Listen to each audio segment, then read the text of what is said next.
Magandang hapon po sa inyo lahat. Alexander Lexter Jules nagbabalik para sa inyong update. Ngayong hapon ay bigyang daan natin po ang mga update na galing kay Maymay Entrata. Yes, Maymay Entrata ay nag-share po sa atin ng mga napakagandang mga photos, mga kaibigan,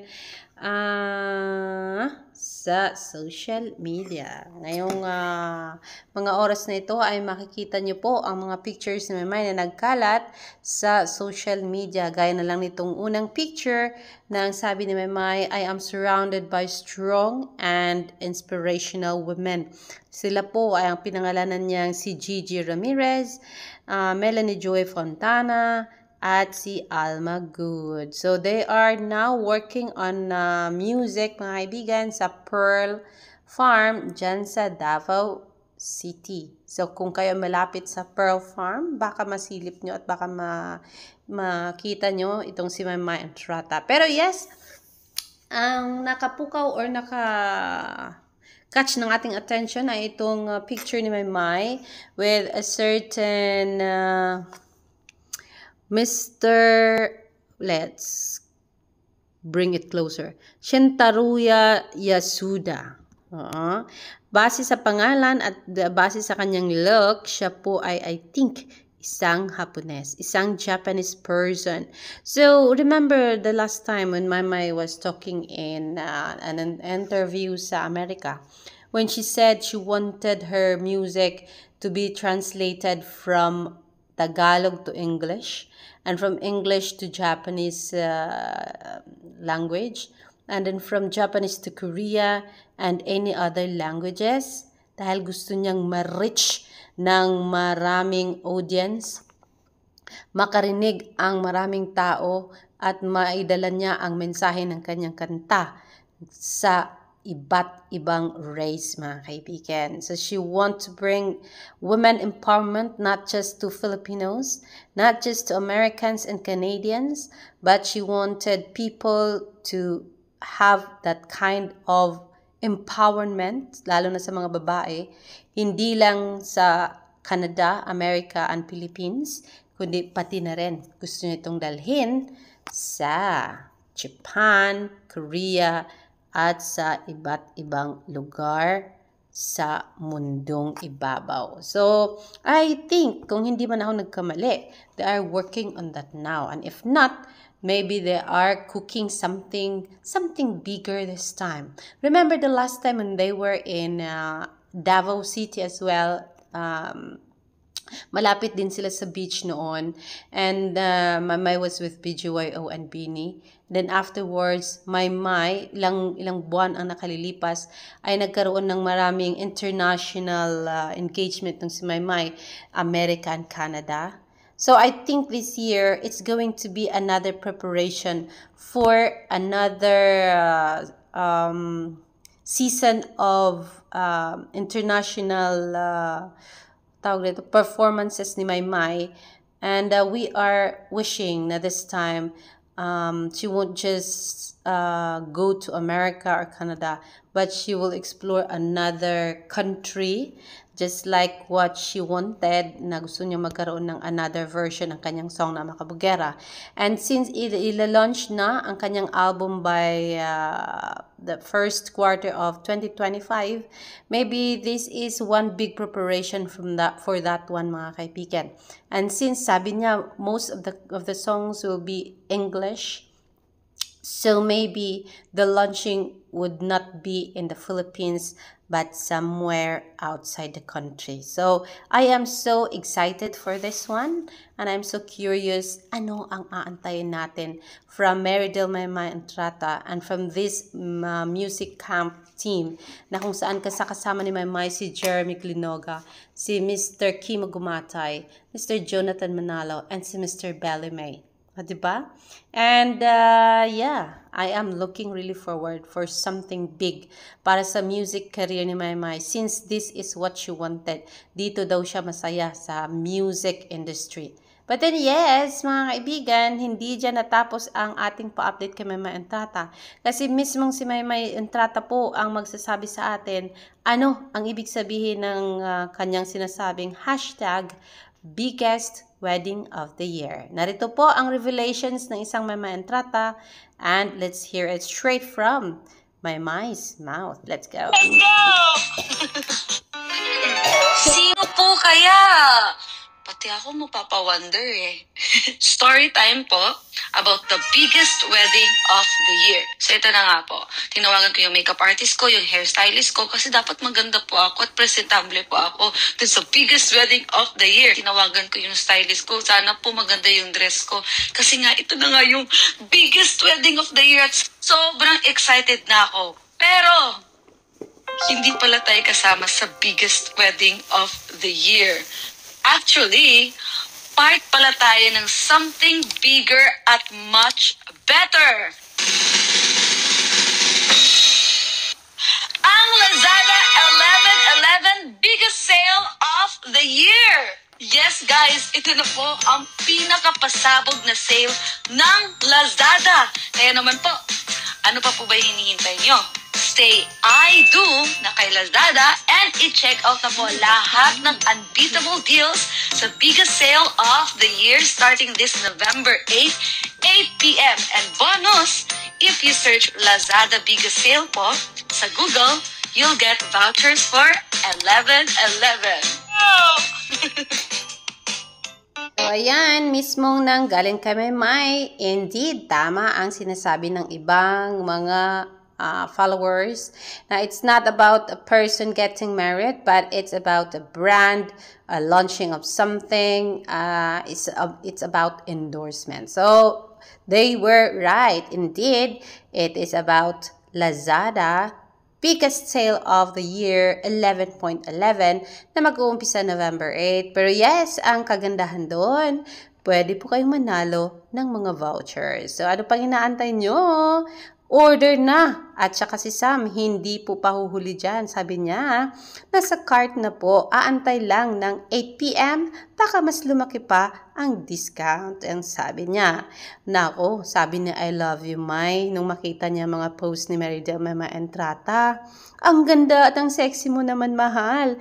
Mag-iingat ka dyan, ha? Enjoy. Narito po, Meridel Maymay Entrata sitting in this peaceful surroundings, nasa malapit sa dagat, and ini-enjoy ang moment kasama ang buwan. Ganda naman talaga ng dilag. Ang haba-haba ng binti. Yun ang sabi ng mga ng announcer ng DWAR na pwedeng maging international model itong si Maymay. Ang kailangan daw ay panipisin pa lalo daw yung mukha. Pero I don't think pwede pang gawin yun kasi sobrang liit na nga ang mukha ni Maymay. Matangkad naman si Maymay. Medyo antayin na lang natin yung right time para sa career niyang pagiging modelo or international model or maging runway model, o diba?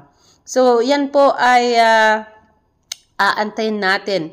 You and the Moon, sabi ni Edmay. Itong si Edmay talaga gustong-gusto ko to. Maraming update yung si Edmay sa atin eh. Yan, si Maymay under the moon. Ito po, sino kayang kumukuha ng picture niya? Ayan, sabi niya, nakabugera!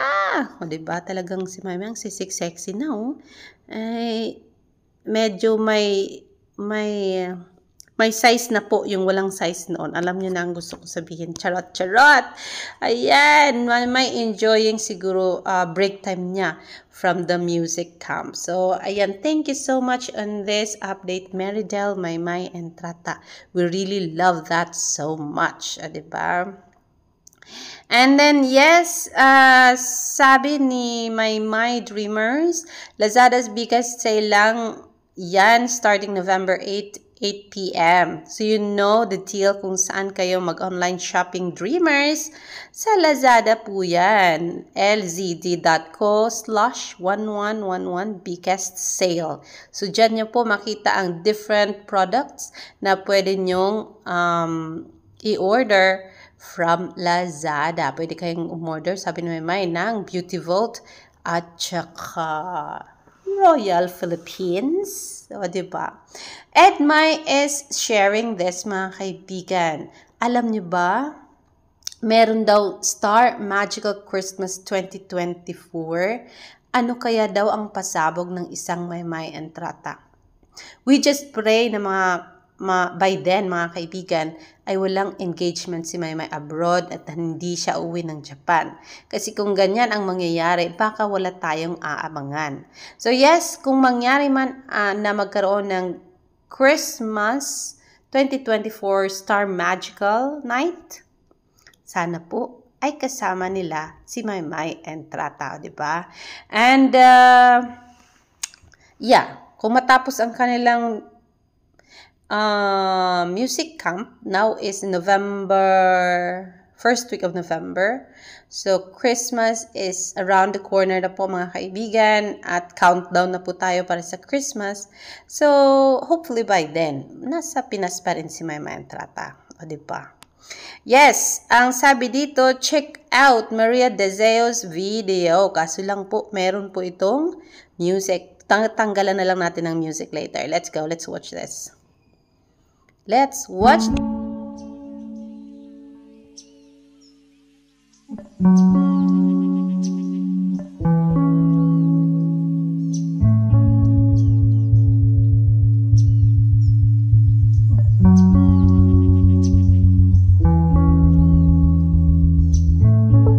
So, may nakita po si Maymay doon.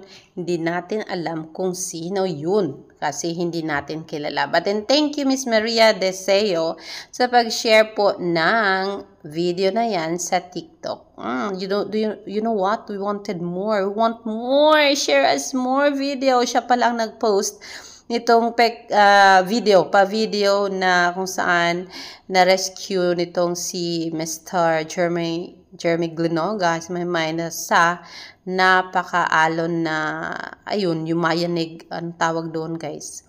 Yung bang medyo maalon-alon talaga na sumasayaw-sayaw konti yung sinasakyan nilang barge.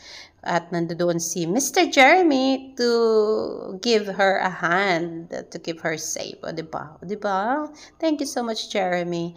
And then, yes, mga kaibigan, sabi ni Bea 11 hours ago, ito na yung sinasabi ni Mai.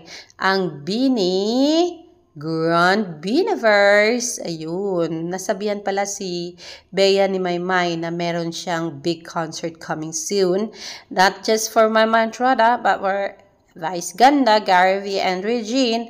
And it's going to be the grandest. Siyempre, ikaw ba naman ang kasama mo, mga bigating performers, bigating comedian, kasama nila yung drag queens. So it's going to be a very big concert. 3 days concert ng Bini.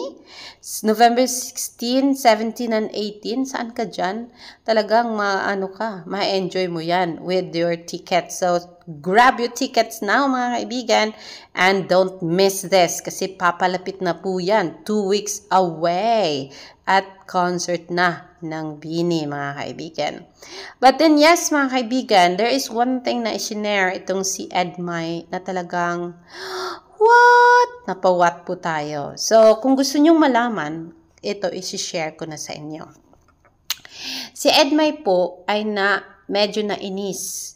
Nainis po siya dahil hindi niya inakala ang mga bagay-bagay na mangyayari. Sabi dito ni Edmay 40 minutes ago, dinadamay niyo pa si Maymay sa mga kasyunghan niyo. Noon lang daw nakakita si Ed ng totoong maganda. So, ibig sabihin niyo, hindi maganda si Maymay. Excuse me, sabi ni Edmay. Kung sa ganda lang, mas higit pa kifyang ang nakikita ni Ed. Siyempre, foreigner yan. Marami siyang nakita dun sa abroad.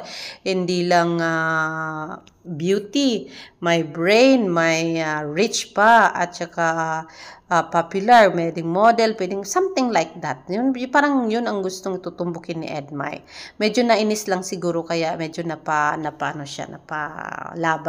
Diba sabi niya, matataas na morena ang gusto ni Ed. Huy, yung mahahabang binti, yun lang. Ayun, natuloy judgment kasi nga medyo nainis siguro si Edmay. Sabi niya dito, yung ibang fans ni Fiang kasi nagkalat sa Facebook. Pwede ba? Huwag niyong idamay si Ed sa kahibangan niyo. Ayan, binati lang ni Ed, pinalabas niyong may gusto na. Nagkamali lang daw ng spell si Ed, nautal na kaagad. O, kung si Maymay pa yan, maniwala pa ako. Charot! Talagang may word flyers ako, no? Pero hindi na. Ano lang tayo, kung saan sila masaya, doon tayo. So, patuloy natin. For your information, iba yung nautal sa nagkamali lang sa pagbabasa ng spell. Ganyan ba kayo kadidlulu? Yan ang sabi ni Edmay. Sabi niya, wag ako. Sabi niya ng ganon. So yes mga kaibigan, medyo nainis lang ang ating si Edmay dahil sa ng mga nabasa niya sa Facebook. So, papasensyahan niyo na. Di lang niya napigilan. So, yes mga kaibigan, the thing is, nakikita naman natin yung mga nakikita natin. First, silang magkita ni Edward, and Edward is also a PBB ex-housemate. And Fiang is also a big winner at ex-housemate na rin ni Kuya. So, it's just right na mag-hi hello sila since, ayan nga, pareho silang galing sa bahay ni Kuya. So, I think there is no reason for Edward to snub anyone from PBB kasi hindi naman ganun ang itinuturo ni Big Brother sa kanila simula noon, di ba? So, I think, kung nangyari mang ganon, of course, it's just right na dahil iisang bahay sila nang galing at doon nagsimula ang kanilang mga career at saka path nila sa show business. So, it's okay na mag-say hi, hello sila. O, diba, kung magkamali, ako nga, ang dami kong pagkakamali sa pagbabasa kung minsan dito kasi hindi ko na halos mabasa eh. So, he is just human being. It's not too tawag dyan particular on some things because ang alam ko si Fiang ay gustong i-pair ng sabi nating management to JM or JF, some kind of JM, some kind of parang ganun ang pangalan. And Edward is so busy with his studies and his favorite church, and so I don't think Edwards onto something. But if one thing na gusto kong iklaro, kung gusto mang gawin niya ni Edward for Fiang, kung nagandahan siya and he is interested into Fiang and he wants to that's too early for people to assume. So let's not do that. I think that is not healthy for any of them kasi nga syempre magkakaroon lang ng awkwardness anytime na pwede silang magkita sa show and wala naman, it's just small things lang naman kasi ang dami nang hinarap ni Edward na mga noon, 'di ba, ang daming nadaanan ni Edward na mga issue noon at kinaya naman niya. So, I think this is nothing. So, let's not dig deeper into this kind of issue. So, mga kaibigan, yan po ang ating comment about that. Hayaan natin sila magtrabaho ng masaya. Just like what I'm asking is, hayaan din si Don Bell na magtrabaho ng masaya. And hayaan din si Maymay at saka si Edo na magtrabaho ng masaya. O, diba?